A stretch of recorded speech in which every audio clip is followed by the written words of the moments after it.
సంవత్సరాల తరబడి ఎన్ని మందులు వాడినా మీ మోకాల నొప్పులు తగ్గట్లేదా? ప్రాణ పెయిన్ క్లినిక్ లో అత్యాధునిక చికిత్స. తెలంగాణలో కాంగ్రెస్ ప్రభుత్వ ప్రధాన హామీలలో 2 లక్షల రైతు రుణమాఫీ ఒకటి.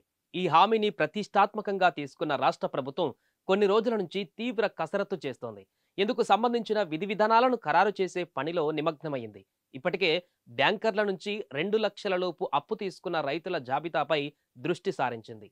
అయితే ఆగస్టు 15 లోపే 2 లక్షల లోపు పంట రుణమాఫీ విధానం అమలు చేయాలని రాష్ట్ర ప్రభుత్వం కసరత్తు చేస్తోంది. అర్హులైన వారికే రైతు రుణమాఫీ వర్తింపజేసేందుకు అధికారులు వివిధ ప్రతిపాదనలు సమర్పిస్తున్నారు. అయితే పాస్బుక్, రేషన్ కార్డులను ప్రామాణికంగా తీసుకోవాలని తాజాగా అధికారులు ప్రభుత్వానికి సూచించినట్లుగా తెలుస్తోంది.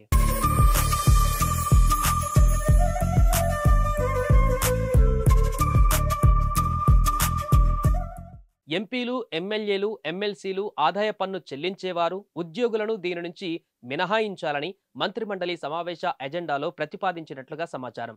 పంట రుణమాఫీ పైన ఈ వారంలో సమావేశం నిర్వహించాలని ప్రభుత్వం భావిస్తోంది. దీనికి సంబంధించి పూర్తి సమాచారం ఇవ్వాలని ఆదేశించడంతో వ్యవసాయ అధికారులు 2 లక్షల వరకు రుణాలు తీసుకున్న వారి జాబితాను బ్యాంకుల నుంచి తెప్పిస్తున్నారు. మరో 2-3 రోజులలో ఈ జాబితా అధికారులకు చేరనుంది. ఈలోపే రుణమాఫీ ఎవరెవరికి అమలు చేయాలనే దానిపైన వ్యవసాయ శాఖ వివిధ ప్రామాణికాల ప్రతిపాదికన విస్తృత స్థాయిలో అధ్యయనం చేస్తుందని ప్రభుత్వ వర్గాలు తెలిపాయి.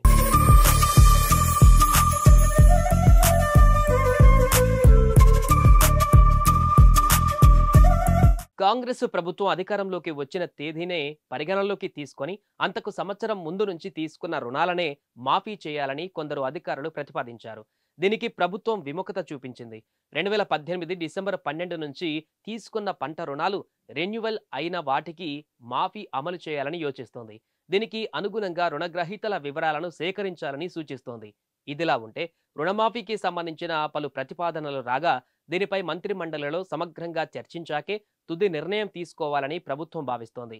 అర్హులకు వర్తింపజేయాలని యోచిస్తోంది.